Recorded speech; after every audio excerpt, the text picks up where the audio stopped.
Hello students, good morning. In our earlier session, we have discussed about the bank and bank correspondence. So now we are moving to the next topic, which is opening of a bank account. Here we have a form of a Bank of Baroda for opening of a account. So आप ये form को go through कर सकते हो. यहाँ पे ये जो ब्लॉग्स है वहाँ पे आपको और एप्लीकेंट को अपनी डिटेल्स मेंशन करनी होती है. वो सारी पर्सनल डिटेल्स होती है जो मेंशन करनी होती है. तो हम फर्स्ट से स्टार्ट करते हैं. यहाँ पे फर्स्ट है ब्रांच. तो आप जिस भी ब्रांच में अपना अकाउंट ओपन करवा रहे हो वो वहाँ पे इंक्लूड होगा. देन है अकाउंट नंबर, तो वो एम्प्लॉय फिलअप करता है, employ of the bank. Then है टाइप ऑफ अकाउंट, तो आप जो अकाउंट ओपन कर रहे हो और एप्लीकेंट जो भी अकाउंट ओपन करवाना चाहता हो बैंक में, तो उसका टाइप कैसा है, वो सेविंग अकाउंट है, करेंट अकाउंट है, टर्म डिपॉजिट है, अदर टाइप ऑफ अकाउंट है, और उसकी स्कीम का नेम क्या है वो वहाँ पे इंक्लूड होगा. और देन है नेम. तो यहाँ पे इफ़ एप्लीकेंट ओनली अपने लिए अकाउंट ओपन करवा रहा है तो वहाँ पे एप्लीकेंट का नेम इंक्लूड होगा. और इफ़ एप्लीकेंट अपने साथ किसी पार्टनर को भी इंक्लूड करवा रहा है, मतलब कि जॉइंटली अकाउंट ओपन हो रहा है, तो वहाँ पे वो दोनों पर्सन के नेम इंक्लूडेड होंगे और वो सारे नेम और वर्ड्स वहाँ पे कैपिटल यूज़ होंगे. और उसके बाद दूसरी पर्सनल थिंग्स इंक्लूड होती है. फर्स्ट है डेट ऑफ बर्थ. तो एवरी एप्लीकेंट की डेट ऑफ बर्थ वहाँ पे इंक्लूडेड होगी, मतलब कि फर्स्ट एप्लीकेंट और जॉइंटली है तो सेकंड एप्लीकेंट की भी इंक्लूड होगी वहाँ पे. देन है PAN number and then customer ID. और उसके बाद है occupation, status, annual income, relationship with the first applicant. If वहाँ पे जॉइंटली अकाउंट है तो जो सेकंड एप्लीकेंट है उसकी फर्स्ट के साथ क्या रिलेशन है वो भी वहाँ पे मेंशन करनी होती. देन नेशनलिटी, देन फादर और हस्बैंड नेम. और उसके बाद आता है प्रोफेशन.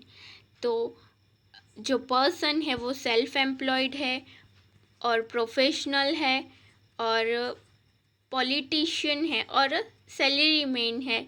तो वो जो भी एप्लीकेंट को एप्लीकेबल होगा वहाँ पे टिक मार्क करना होता है.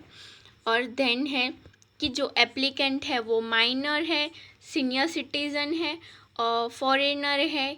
तो जो भी एप्लीकेंट को एप्लीकेबल होगा वहाँ पे टिक मार्क करना होगा. और उसके बाद आता है कि नेम ऑफ द गार्डियन.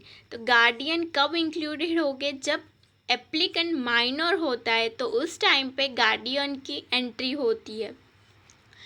अगर इफ़ माइनर पर्सन नहीं है तो फिर गार्डियन की कोई रिक्वायरमेंट नहीं. गार्डियन क्यों होते हैं कि पर्सन माइनर होता है तो उसके सारे ट्रांजैक्शन के लिए गार्डियन की रिक्वायरमेंट होती है.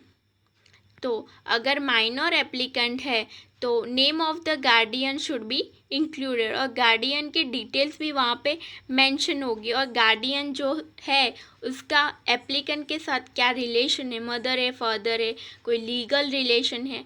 लीगल गार्डियन मतलब कि कोर्ट ने उसे वो राइट दिया है, वो लीगली राइट है उसका.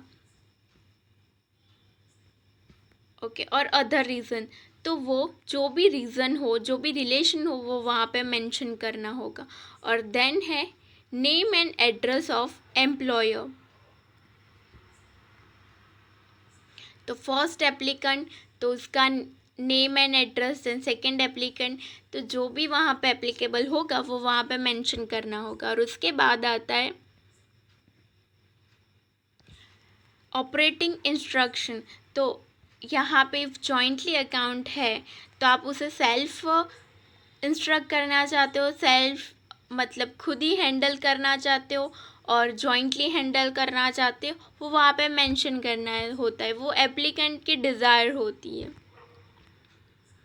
देन फैसिलिटी रिक्वायर्ड, मतलब आपको चेकबुक चाहिए, पासबुक चाहिए कि नहीं. अगर चाहिए तो वो वहाँ पे मेंशन करनी होती है. चेकबुक के आगे एक बॉक्स दिया गया है, वहाँ पे टिक मार्क करना होता है. देन पासबुक की है अगर आपको ईमेल की सर्विसेज चाहिए, जो भी एक्स्ट्रा बैंक की सर्विसेज है, स्टूडेंट्स आपको पता होगी कि बैंक की और क्या क्या सर्विसेज होती है, एक्स्ट्रा सर्विसेज क्या क्या होती है, मोबाइल बैंकिंग होती है, इंटरनेट बैंकिंग होती है, तो वो वहाँ पे मेंशन की होगी। तो अगर आपको वो सर्विसेज चाहिए तो वो वहाँ पे आपको टिक मार्क करना होता है।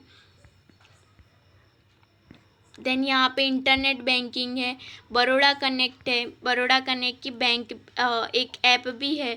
तो मतलब अगर आपको वो सर्विसेज चाहिए तो वो वहाँ पे टिक मार्क करना है। तो then debit card, credit card की फैसिलिटी चाहिए। और अगर डेबिट एंड क्रेडिट कार्ड और एटीएम की फैसिलिटी एप्लीकेंट को चाहिए तो जो कार्ड के ऊपर नेम होता है कैपिटल लेटर्स में लिखा गया होता है, तो वो नेम आपको किस वे में चाहिए वो यहाँ पे मेंशन करना होता है। और उसकी लिमिट कितनी है, 20 कैरेक्टर। तो मतलब कि आपको आप 20 लेटर्स लिख सकते हो वहाँ पे। तो आपको जैसा भी नेम चाहिए वो यहाँ पे आप मेंशन कर सकते हो। देन एड्रेस, तो जो आपका एड्रेस हो वो यहाँ पे मेंशन करना होता है। और तीनों पार्टीज़ है तो मतलब कि आप जॉइंटली हैंडल कर रहे हो तो तीनों पार्टीज़ के एड्रेस आपको यहाँ पे मेंशन करने होते।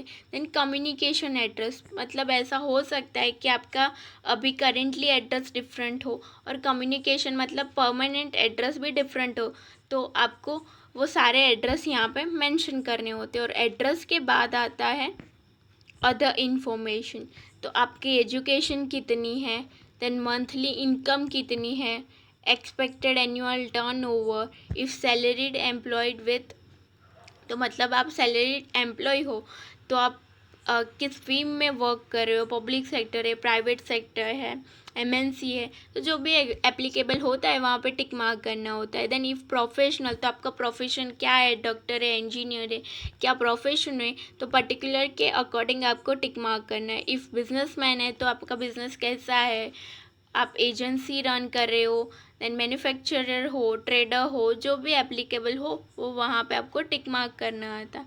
देन डिक्लेरेशन, जो भी यहाँ पे ऑप्शन है, जो अभी आप एप्लीकेंट को एप्लीकेबल होगे वो वहाँ पे टिक मार्क करेगा।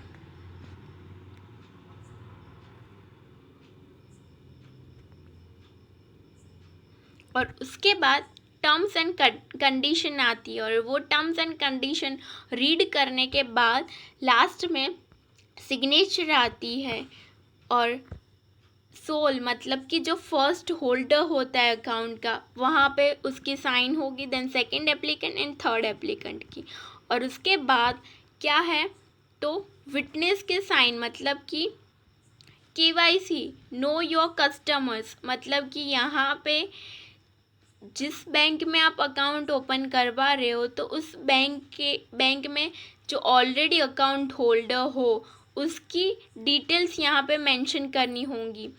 आपको भी पता होगा कि अकाउंट जब ओपन करवाने जाओ तो वहाँ पे विटनेसेस मांगते हैं, तो मतलब विटनेस ऐसे होने चाहिए जिसका अकाउंट ऑलरेडी उस बैंक में हो। तो जो वो पर्सन जो आपका रिलेटिव हो, फ्रेंड हो, जिसका ऑलरेडी उस बैंक में, यहाँ पे हमने बैंक ऑफ बड़ौदा लिया है तो आप तो यहाँ पे फर्स्ट टाइम अकाउंट ओपन करवा रहे हो, बट अगर आपके कोई फ्रेंड हो, रिलेटिव हो जिसका ऑलरेडी उस बैंक में अकाउंट है, तो वहाँ पे आप उस पर्सन को विटनेस के तौर पे यूज़ कर सकते हो और उसकी डिटेल्स यहाँ पे मेंशन होंगी। तो आपको अपने फ्रेंड से अप्रोच करना होगा ताकि वो ये सारे डिटेल्स यहाँ पे मेंशन कर सके। यहाँ पे name, address, pan number, telephone, email है, अकाउंट की डिटेल्स है, अकाउंट का नंबर है, वो सारा उसका मेंशन करना होगा। और उसके बाद उसकी सिग्नेचर आएगी। और उसके बाद ये जो लास्ट 3 ब्लॉक्स है यहाँ पे जो 3 अकाउंट होल्डर्स होंगे, जॉइंटली होगा तो जॉइंटली, और ओनली वन पर्सन हैंडल कर रहा है अकाउंट तो उसकी फ़ोटो और सिग्नेचर यहाँ पे मेंशन होगी और उसका नेम और उसकी आईडी।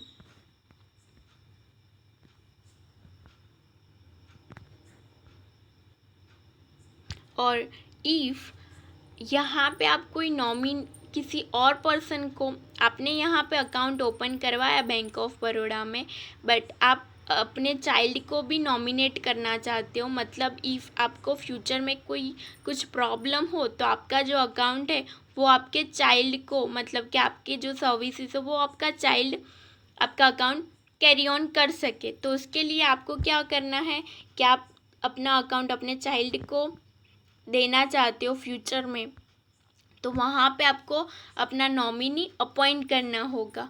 तो वो नॉमिनी की सारी डिटेल्स, मतलब कि उसका नेम, उसकी एज, देन एड्रेस, वो सारी डिटेल्स यहाँ पे मेंशन करनी होगी। देन उसकी रिलेशन आपके साथ क्या है वो सारी डिटेल्स यहाँ पे मेंशन करनी होती है। और देन विटनेसेस की नेम और उसकी सिग्नेचर और थंब साइन। और देन आप जब बैंक में अकाउंट ओपन करवाते हो तो ये फॉर्म तो फिलअप करवाना ही होता है, उसके साथ साथ डॉक्यूमेंट्स भी सबमिट करवाने होते हैं। तो वो डॉक्यूमेंट कौन कौन से होते हैं, तो यहाँ पे लास्ट में है KYC identification document to be submitted by applicant. तो यहाँ पे 2 लिस्ट है, वो लिस्ट में से आपको डॉक्यूमेंट सबमिट करवाने होते हैं।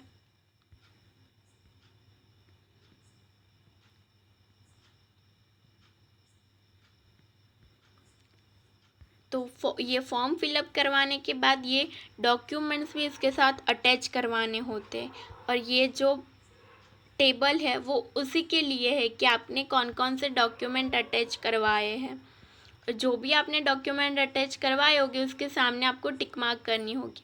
और उसके बाद आते हैं फॉर्म 60 और 61। तो ये किसके लिए है कि अगर इफ़ किसी पर्सन के पास पान कार्ड नहीं है, मतलब उसके पास पान नंबर नहीं है, तो उसको ये फॉर्म 60 फिलअप करना होगा। तो फॉर्म 60 में क्या है, are you a tax assessee, मतलब आपके पास पान कार्ड नहीं है बट आप टैक्स पेमेंट करते हो या नहीं, तो आपको जो भी एप्लीकेबल होगा वो आपको टिक मार्क करना होगा। देन आपका रीज़न क्या है कि आपके पास पान नंबर नहीं है वो भी यहाँ पे मेंशन करना होता है।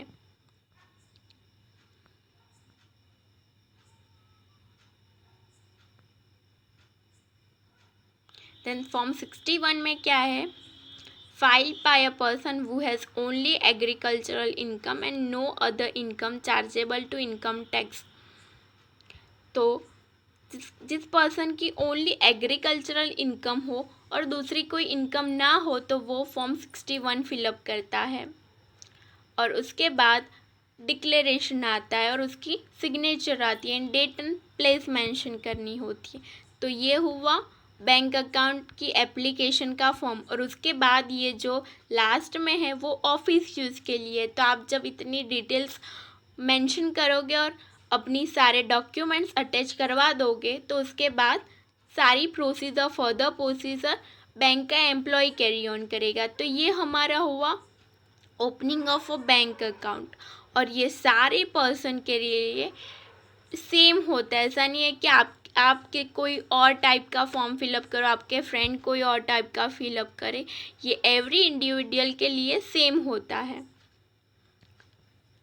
ओके।